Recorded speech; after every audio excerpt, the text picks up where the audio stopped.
ml शराब tetra pack की बिक्री पर रोक, कहा इससे पर्यावरण को होगा नुकसान। केदारनाथ हेली सेवा के लिए एक दिन में 5,275 टिकट बुक, 1 से 2 मई की यात्रा के लिए सभी स्लॉट फुल। बद्रीनाथ में मास्टर प्लान के तहत तेजी से हो रहे काम, 27 अप्रैल को खुलेंगे कपाट।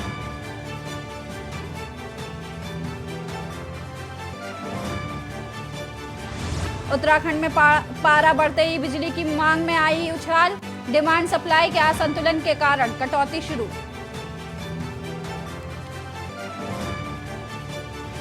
बदला मौसम, पहाड़ से मैदान तक चली ठंडी हवाएं, चोटियों पर बर्फबारी, भारी बारिश का येलो अलर्ट जारी।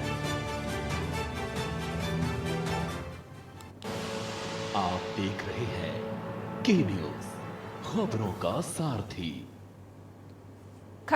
खबर उत्तराखंड में आप सभी का स्वागत है। मैं हूं आपके साथ सपना झा। खबर हरिद्वार से, जहां जिले में लगातार मिल रही शिकायत के बाद ड्रग इंस्पेक्टर अनीता भारती द्वारा रोशनाबाद क्षेत्र में कई मेडिकल स्टोरों का निरीक्षण किया गया। इस दौरान दस्तावेज और फार्मेसिस्ट न पाए जाने पर रोशनाबाद की शिवम बिहार कॉलोनी में 3 मेडिकल स्टोर पर ताले लगाए गए। ड्रग इंस्पेक्टर के निरीक्षण की सूचना मिलते ही मेडिकल स्टोर संचालकों में हड़कंप मच गया। कई मेडिकल स्टोर संचालक स्टोर बंद कर मौके से भाग गए।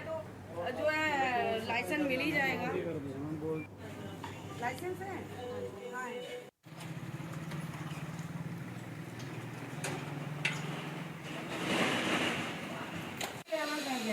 जिन मेडिकल स्टोरों पे मुझे फार्मासिस्ट नहीं मिले हैं उन्हें मैंने तत्काल प्रभाव से अभी बंद कराया गया है, और जब वो अपने फार्मासिस्ट अपॉइंट करेंगे उसके बाद ही दवाई बेचने का और दुकान का संचालन करने की अनुमति दी जाएगी।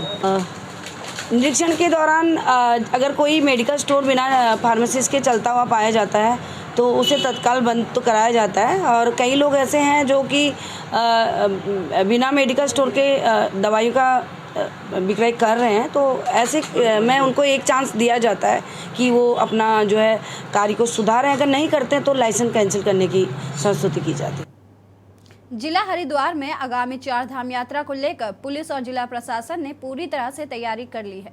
एसएसपी हरिद्वार अजय सिंह ने बताया कि 4 धाम यात्रा पर आने वाले यात्रियों को किसी तरह की परेशानी का सामना नहीं करना पड़ेगा। इसके मद्देनजर उत्तराखंड का प्रवेश द्वार कहे जाने वाले नारसन बॉर्डर समेत तमाम बॉर्डर पर अनावश्यक रूप से तीर्थ यात्रियों की चेकिंग का प्रावधान नहीं रखा गया है, जिससे कि तीर्थ यात्रियों को परेशानी का सामना ना करना पड़े। उन्होंने कहा कि दूर दराज से तीर्थ यात्री आते हैं और उन्हें 4 धाम यात्रा के लिए बहुत दूर दराज जाना होता है, इसलिए चेकिंग के नाम पर अनावश्यक रूप से तीर्थ यात्रियों को बॉर्डर पर परेशान नहीं होना पड़ेगा, जिसको लेकर बहुत ज्यादा चेकिंग का प्रावधान नहीं रखा गया है। 4 धाम यात्रा 22 से शुरू, लेकिन तैयारी पुलिस प्रशासन द्वारा कर ली गई है। खासकर जो हमें तीर्थयात्री आते हैं रुक कर यहाँ हरिद्वार में फिर आगे बढ़ते हैं, तो उसको देखते हुए उनकी पार्किंग की व्यवस्था हो, चाहे उनके रुकने की व्यवस्थाएं हो, और उसको देखते हुए यातायात व्यवस्था का भी प्रबंध ठीक किया गया। 1 वे चीला मार्ग से लौटने वाले तीर्थयात्री जो 4 धाम के लौटेंगे उनको चीला मार्ग से किया गया है। रात्रि में 10 से 4 का जो हैवी ट्रैफिक है उसको भी बंद करने की योजना, जिससे कि तीर्थयात्रियों को कोई दिक्कत ना है। और बॉर्डर्स पर बहुत ज़्यादा चेकिंग का प्रावधान हटाया गया है, जिससे कि तीर्थयात्रियों को लंबी लाइनें ना लगे, समय ना लगे। तो सभी चीज़ों की तैयारियाँ हो गई 4 धाम यात्रा के लिए। 4 धाम यात्रा को लेकर तैयारियां शासन स्तर पर, जिले स्तर पर सभी जगह की गई हैं, और हरिद्वार एक एंट्री पॉइंट है 4 धाम यात्रा का। और बेसिकली जो भी यहाँ 4 धाम में जाता है एक दिन जरूर स्टे हरिद्वार करता है, माँ गंगा का स्नान करता है, गंगा आरती देखता है, लोकल मंदिरों का भ्रमण करके तब आगे यात्रा पे जाता है। तो हरिद्वार इस मामले में थोड़ा लकी है, सौभाग्यशाली है कि यहाँ पर जितने भी यात्री आएँ उनके रहने का पर्याप्त स्थान है, पर्याप्त पार्किंग की व्यवस्था है। और हमारा पुलिस प्रशासन सभी लोग हर इतने बड़े बड़े स्नान पर्वों को, मैं तो ये कहूँगा हरिद्वार में तो हर वीकेंड पर एक मेले जैसा माहौल रहता है। 40-40, 50-50 लाख लोग हमेशा आते हैं। तो वी आर फुली ट्यून्ड, हमको पता है किस तरह से। बीजेपी प्रदेश अध्यक्ष भट्ट ने बीजेपी मुख्यालय देहरादून में पत्रकार वार्ता कहा कि राज्य में 2014 के बाद बड़ी संख्या में हेलीपैड की संख्या बढ़ी है। मोदी सरकार के नेतृत्व में तेजी से देश और प्रदेश का विकास किया जा रहा है। इसके साथ ही आने वाले समय में राज्य में हेलीपैड की संख्या और भी बढ़ने जा रही है। इसी के तहत जोशी और टिहरी में हेलीपैड के लिए स्थान का चयन कर लिया गया है। सरकार की कोशिश है कि सभी पर्यटन स्थलों को हेली सेवाओं से जोड़ा जाए।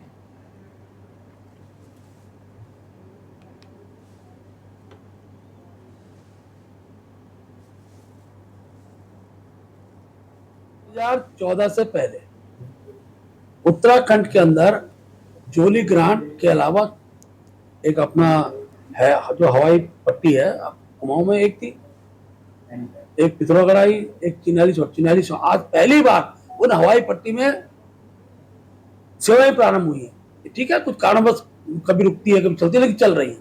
इसके साथ साथ हेलीपैड बहुत बड़े हैं। अगर 2014 की आप तुलना करेंगे, अभी भी हमने जो है चाहे टिहरी से लेके आपका गोचर हेलीपैड की व्यवस्था, ये सारी। सीधे चलेंगे लखनऊ, जहां हमारे ब्यूरो चीफ मनीष श्रीवास्तव ने आप सांसद संजय सिंह से खास बातचीत की है। बीजेपी को हराया तो बीजेपी को तो हरा ही रहे हैं हर जगह, यहाँ भी हराएंगे। लेकिन जो केजरीवाल पे आरोप लग रहे हैं सर, उसका सामना किस तरह करेंगे? केजरीवाल पे आरोप क्या है बताइए ना आप बताइए। लगातार 6 लोग लिख कर दे चुके न्यायालय में कि भाई जो बयान हमसे लिया गया वो गन पॉइंट पे मार के पीट के दबाव बना के लिया गया। इससे ज़्यादा आपको कोई प्रमाण चाहिए? 14 फ़ोन कहा कि डिस्ट्रॉय कर दिया मनीष सिसोदिया ने, वो 14 के 14 फ़ोन कहा तोड़ दिए, वो सारे फ़ोन चल रहे हैं। 4 फ़ोन ईडी के पास हैं, एक सीबीआई के पास है, बाकी चल रहे हैं, कहे 14 फ़ोन तोड़ दिया। तो यही हो रहा है, ये जांच थोड़ी है, ये मनोहर कहानियां है और ऑपरेशन लोटस पार्ट 2 है। सर अतीक और अशरफ हत्याकांड पे आप क्या कहेंगे? बस अतीक हत्याकांड की जांच हो रही है, जांच में तथ्य आने दीजिए सामने, जो तथ्य आएंगे। तो ये आम आदमी पार्टी के सांसद संजय सिंह थे, जिन्होंने सीधे तौर पे बीजेपी सरकार पर हमला बोला है और साफ कहा है कि केजरीवाल पर लगाए गए आरोप बेबुनियाद हैं। लखनऊ से मनीष श्रीवास्तव।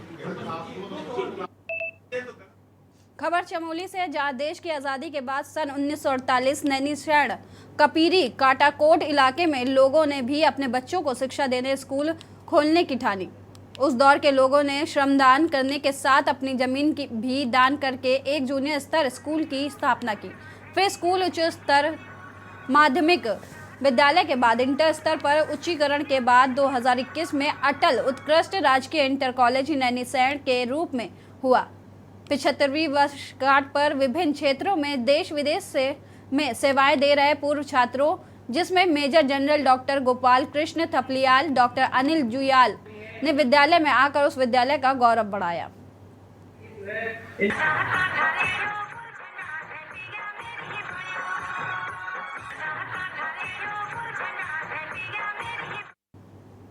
खबर नैनीताल से, जहां उच्च न्यायालय में जिला पंचायत में चुनी गई वही महिलाएं प्रतियों के बैठकों में उपस्थित होकर निर्णय लेने के हेतु दायर याचिका पर सुनवाई करते हुए सचिव पंचायती राज, अपर मुख्य अधिकारी सहित जिला पंचायत अध्यक्ष उधम सिंह नगर को अवमानना नोटिस जारी कर जवाब पेश करने को कहा गया है। आपको बता दें कि उधम सिंह नगर के विपिन कुमार ने उच्च न्यायालय में याचिका दायर कर कहा कि जिन जगहों पर जिला पंचायत अध्यक्ष महिलाएं हैं, शुरू में कोर्ट ने आदेश दिया था 2006 में कि जिला पंचायत की बैठकों में जो उनके पति हैं, अगर जहां महिला जिला पंचायत अध्यक्ष हों, पार्टिसिपेट ना करें, यहाँ तक कि वो किसी और कैपेसिटी में जैसे कि सांसद या विधायक प्रतिनिधि के तौर पे भी ना करें। लेकिन उधम सिंह नगर में दिसंबर में ऐसा हुआ था कि बैठक में जो जिला पंचायत अध्यक्ष के पति उन्होंने पार्टिसिपेट किया और बैठक में कई एजेंडेज़ को प्रभावित भी किया। तो कोर्ट ने आज इसमें कंटेम्प्ट नोटिस इशू की है पंचायत राज सेक्रेटरी नितेश झा और वहाँ के अपर मुख्य अधिकारी जिला पंचायत के और साथ में जिला पंचायत अध्यक्ष उधम सिंह नगर। इसकी सुनवाई जून में होनी। याचिकाकर्ता विपिन कुमार ये जिला पंचायत उधम सिंह नगर के चयनित सदस्य हैं काशीपुर सीट से, और इनकी मांग ये थी कि हाईकोर्ट के आदेशों का जो उल्लंघन हुआ है, वो जो उसमें दोषी हैं उनको कंटेम्प्ट के लिए पनिश किया जाए। हल्द्वाना की गौला नदी में रेता बजरी की निकासी करने वाले डंपर स्वामियों ने एसडीएम के माध्यम से ज्ञापन देते हुए नदी में वजन के पुराने नियम को लागू करने की मांग की है। वाहन स्वामियों का कहना है कि पिछले वर्ष तक प्रत्येक गाड़ी द्वारा 108 कुंटल रेता बजरी लाया जाता था, लेकिन इस बार सरकार ने इस नियम को बदल दिया। इस वजह से न सिर्फ गौला नदी में काम करने वाले मजदूर परेशान हैं, बल्कि वाहन स्वामियों को भी नुकसान हो रहा है। लिहाजा वाहन स्वामियों ने मुख्यमंत्री को ज्ञापन देकर तत्काल पूर्व की भांति वाहनों के ढुलान क्षमता को 108 कुंटल किए जाने की मांग की है। वाहन स्वामियों ने बताया कि वर्तमान में 130 से 35 कुंटल तक उप खनिज नदी से लाया जाता है, जबकि पूर्व में 108 कुंटल से 1 कुंटल भी अधिक होने पर अगले दिन निकासी बंद कर दी जाती थी।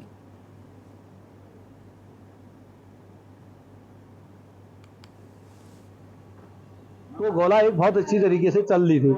अभी बीच में हम लोग 91 दिन धरने के बाद उठे हैं। उसके बाद इन्होंने पहले तो जो है आरसी के अनुसार वजन किया, उसके बाद इन्होंने जो है 185 कुंटल ग्रॉस वेट कर दिया, यानी एक गाड़ी में 120 कुंटल लगभग आ रहा है। लेबर भी परेशान है और वाहन मालिक भी परेशान है। लेबर इसलिए परेशान है, उनको इस गर्मी में माल ज्यादा भरना पड़ रहा है और वो बीमार हो जा रही है, और वाहन मालिक इसलिए बीमार है कि ज्यादा ओवरलोड होने से एक तो जो है रेट स्थिर नहीं है, दूसरा जो है गाड़ियां खराब हो जा रही है। इसलिए हम चाहते हैं कि 108 कुंटल पूर्व की भांति कर दें, या तो आरसी के अनुसार हमारा वेट कर दें। चालान भी हो रहे हैं, रोड पे चालान भी हो रहे हैं। हाई कोर्ट की दिक्कतें तो थी 90 दिन से हम धरने में बैठे थे तो दिक्कत थी। अभी अच्छे खासे सुचारू रूप से चल रहा था, तो 108 कुंटल के बाद से पहले की तरह निकासी बंद हो जाती थी। लेकिन हम लोग हाई कोर्ट गए थे, तो हाई कोर्ट ने ये आदेश दिया था कि जितना गाड़ी की क्षमता है उसी हिसाब से माल ढोया जाए। ये हाई कोर्ट के भी जो आदेश थे उसकी भी धज्जियां उड़ाई जा रही हैं। तो कोई गाड़ी में 140 कुंटल माल आ जा रहा है, तो किसी गाड़ी में 110 कुंटल माल आ रहा है, और जो गाड़ियों का खल्ला ज्यादा है जैसे 85 कुंटल है तो उसमें 90 कुंटल ही माल आ रहा है। ये पारदर्शिता नहीं बनी है। पहले सिर्फ 108 कुंटल की पारदर्शिता थी, तो हमारा यही कहना है कि पहले की तरह भांति कार्य हो। खनन राजधानी देहरादून में सहारनपुर से मिलावटी पनीर धड़ल्ले से सप्लाई हो रहा है। यहां उसे होटल, ढाबे एवं रेस्टोरेंट में खपाया जा रहा है। एफडीए ने मंगलवार को 2 डिस्ट्रीब्यूटरों के यहां 1.5 कुंटल पनीर पकड़कर नष्ट कर दिया। यह अरारोट पाउडर और अन्य केमिकल से बनाया गया था। एफडीए आयुक्त डॉक्टर आर राजेश कुमार के निर्देश पर उपायुक्त मुख्यालय जीसी कंडवाल एवं उपायुक्त गढ़वाल मंडल राजेंद्र सिंह रावत की अगुवाई में टीम ने प्रेमनगर, सुद्धोवाला, सहसपुर, सेलाकुई और विकास नगर में छापेमारी की। प्रेमनगर में पनीर का एक सैंपल गाड़ी से लिया गया। सुद्धोवाला में डिस्ट्रीब्यूटर के यहां से पनीर का सैंपल लिया गया। सेलाकुई में खुला पनीर पकड़ा गया जो संदिग्ध प्रतीत हुआ।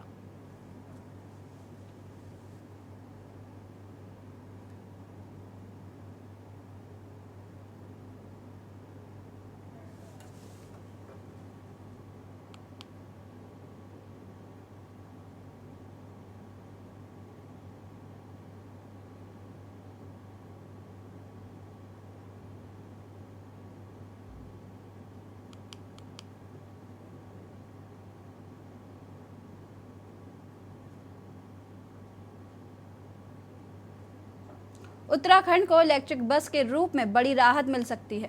केंद्र सरकार ने प्रदेश की ज़रूरत के अनुसार इलेक्ट्रिक बसें देने और उनको पूरा बजट खुद वहन करने का आश्वासन दिया है।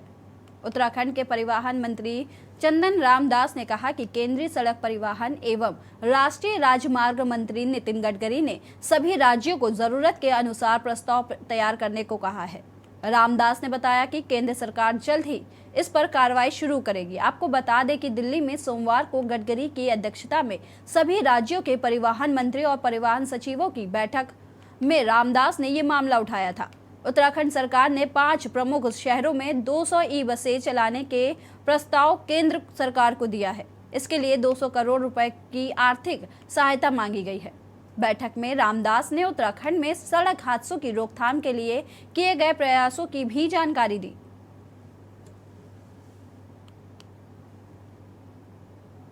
माननीय मंत्रीगणों ने अलग अलग सुझाव दिए और मैंने भी उत्तराखंड के परिप्रेक्ष्य में सुझाव दिया कि हमारे वहां लगभग 20 आरटीओ क्षेत्र हैं, जिसमें 6 क्षेत्रों में जैसे देहरादून और रुद्रपुर में हमने लाइसेंस की कार्रवाई करी और देहरादून में माननीय उच्च न्यायालय के स्थगन से अभी प्रारंभ नहीं हो पाया और रुद्रपुर में काम शुरू हो गया है।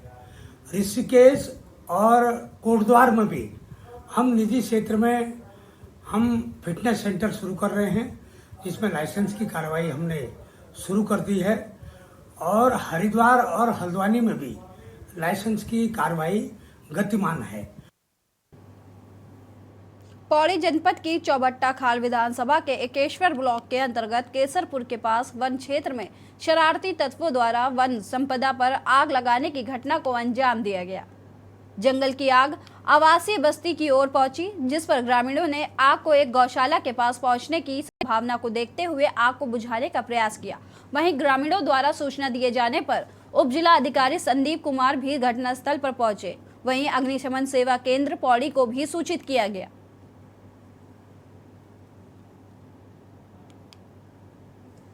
अभी इसमें जो क्षेत्रीय राजस्व उप निरीक्षक है उसको निर्देशित कर दिया गया है, तुरंत इसमें जांच की जा रही है। अगर कोई भी यहाँ पर संदिग्ध मिलता है या किसी के द्वारा आग लगाई गई ये पता चलता है तो उसके खिलाफ जो कानूनी कार्रवाई है वो अमल में लाई जाएगी। मैं देखिए, जो हमारी क्षेत्रीय जनता है, मैं उनसे सभी से अपील करना चाहूँगा कि आग लगाने वालों को अगर आपको पता चलता है तो तुरंत तहसील प्रशासन या जिला प्रशासन या हमारे DCR को आप अवगत कराएं। उनके खिलाफ जो भी कार्रवाई है या FIR है हम दर्ज कराएंगे तथा सख्त से सख्त उसमें एक्शन लिया जाएगा। नहीं, अभी ऐसी कोई खबर हमारे उसमें नहीं आई है। संज्ञा 3 घंटे हो चुके हैं कम से कम आग बुझाते और यहाँ पे मतलब प्रशासन कुछ नहीं है, कोई यहाँ पे मौजूद नहीं है। हम लोगों ने पानी ला के आग बुझाई है और 2-3 घंटे से हम मेहनत कर रहे हैं, पानी ला रहे हैं, पानी से आग बुझा रहे हैं सर। ये पटवारी चौकी है यहाँ पे, और यहाँ पे अभी कोई है नहीं। यहाँ पे पटवारी चौकी है पर पटवारी जी अभी मौजूद है। हाँ जी, हमने अभी बाल बचाया इनको, गायों को खोल के हमने दूर किया और घास के यहाँ पे घास के उसमें पानी डाला कि घास भी बच गया है, लकड़ी बच गई है, परंतु बहुत मेहनत करनी पड़ी हम लोगों को यहाँ पे पानी डालते। फायर ब्रिगेड की टीम पौड़ी से यहाँ पे पहुँची, साथ ही SDM सतपुली श्री संदीप कुमार जी यहाँ पे पहुँचे। हम सभी लोगों के प्रयास से यहाँ पर इस आग पे काबू पाया गया। अभी भी कुछ जगह में थोड़ी बहुत आग बची हुई है, लेकिन मोस्टली 90% हमने आग पे काबू पा दिया है। और मैं शासन और प्रशासन के आला अधिकारियों से ये निवेदन करना चाहूँगा कि इसके लिए जन जागरूकता अभियान बड़े जोर शोर से चलाया जाए, ग्राम पंचायत स्तर पे चलाया जाए और सरकार के जितने भी नुमाइंदे ग्राम पंचायत स्तर पे है उनको इस काम पे लगाया जाए, जागरूकता काम पे लगाया जाए, क्योंकि पर्यावरण अगर संतुलित रहेगा तभी जाके हमारा जीवन रहेगा। मैं कम से कम 1-1.5 घंटा से आग बुझा रहा हूँ, परेशान हो गए, दिखाई नहीं दे रहा था, इतना आग चल रहा है कि इधर गाय मवेशी है, लक्कर है, सारे सामान है, परेशान हो गए, तो पर भी नहीं संभल रहा है, अभी तक नहीं संभल रहा है आग। प्रशासन के कोई अधिकारी लोग आए यहाँ पे? कोई नहीं, फोन भी किया देवो भाई जी, अब चलो पौड़ी से मतलब टैंकर आने दो पानी के लिए। मेरा जुग्गी भी जलने वाला था, हम तो घबरा गए, खाना भी खा रहे थे, खाना छोड़ के दौड़ के आए तो किसी तरह जुग्गी का किनारे पानी डाल के जुग्गी तरफ शांत रहा था। यहाँ माल मवेशी है, लक्कर है, माल का चारा है, वहाँ पर मैं मौजूद आके आग बुझा रहा हूँ।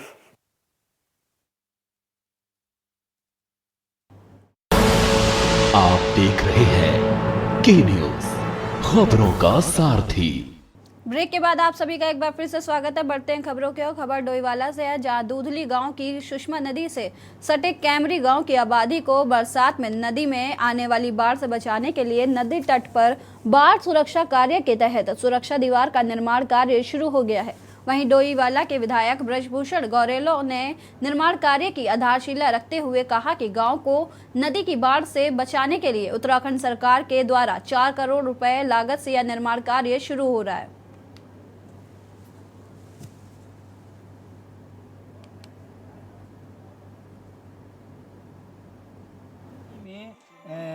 गत वर्ष जो बरसात के समय यहाँ पर सुषमा नदी में पानी ने बहुत ज़्यादा घरों के लिए नुकसान कर दिया था।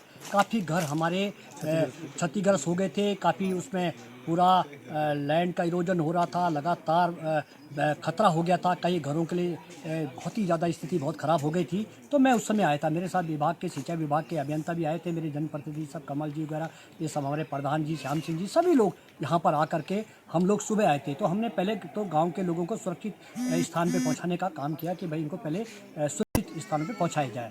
फिर उसके बाद हमने प्रोटेक्शन के लिए हमने जाले लगाने के लिए तत्काल उस पर जाले लगाए। आप देख सकते हैं कि उस समय जो हमने ये नदी के किनारे जो है सब सुरक्षा के लिए सुरक्षा जाले लगवाई थी। असल में जो हमारे पिछली बार बरसात हुआ था उस समय बहुत सुषमा नदी से बहुत ज़्यादा कटाव हो गया था। जो हमारा बड़कली गांव के 600 पानी ग्राम है तो काफ़ी कटाव हो गया था, उसमें एक आधा कमरा भी लोगों के गिर गए थे। तो हमने क्षेत्रीय विधायक ब्रजभूषण गौरेलो जी को बुलाया हुआ है, पूरा मौके पर उन्होंने अपनी टीम सिंचाई विभाग की टीम को साथ बुलाकर इसका सर्वे कराया। उन्होंने उसी समय उस पर कार्रवाई के लिए उचित कार्रवाई का हमें आश्वासन दिया ग्रामीण को।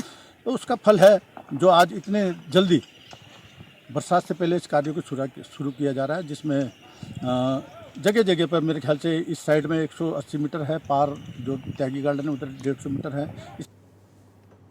खबर हरिद्वार से, जहां देश में कोरोना के केसों में लगातार बढ़ोतरी देखी जा रही है, जिसका असर अब देवभूमि उत्तराखंड में भी देखा जा रहा है। तेजी से बढ़ते कोरोना के मरीजों की संख्या ने एक बार फिर सबको हैरान कर दिया है। वहीं तीर्थ नगरी हरिद्वार में भी बढ़ते कोरोना के मरीजों की संख्या से अधिकारियों के होश उड़ा दिए हैं। हरिद्वार जिले में कोरोना के 32 मरीज सामने आए हैं, जिसमें 3 मरीज मेला अस्पताल में भर्ती हैं, जिनका इलाज किया जा रहा है। वहीं 22 अप्रैल से चारधाम यात्रा शुरू होने वाली है, मगर कोरोना के मरीजों में लगातार बढ़ोतरी होती जा रही है, जिसने स्वास्थ्य विभाग की परेशानियों को भी बढ़ा दिया। आपको बता दें, स्वास्थ्य विभाग द्वारा हरिद्वार के बॉर्डरों पर कोरोना की जांच की जा रही है।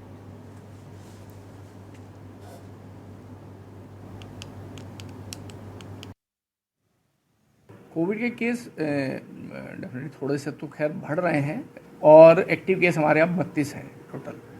तो उनमें से ये है कि जैसे 3 मेले में एडमिट हैं, एक गुरुग्राम में होम आइसोलेशन में है, बाहर भी हैं, केएमएच में है, एम्स में एडमिट है। जैसे यात्रा रूट भी सीजन स्टार्ट हो जाएगा तो मरीजों का मतलब लोग आएंगे भी भारी संख्या में यहाँ पे। जैसे अभी पिछले 2 हफ्ते पहले देखा था हमने, लॉन्ग वीकेंड पे काफ़ी यात्रियों की संख्या थी, पर्यटकों की। नहीं, बल्कि गाइडलाइन भी जारी करी, डीएम सर ने भी एडवाइजरी करी थी कि बहुत ज़्यादा भीड़ भाड़ वाले इलाकों में जाने से बचें, पर्टिकुलरली गर्भवती बहनें हैं, माताएं जो हैं, और 65 साल से ऊपर, खास करके जिन्हें कोई डायबिटीज़ या हाइपरटेंसिव या कार्डियक डिजीज़ है, और 10 साल से कम का बच्चा। फिलहाल खबरों में इतना ही। देखते रहिए के न्यूज़। आप देख रहे हैं के न्यूज़, खबरों का सारथी।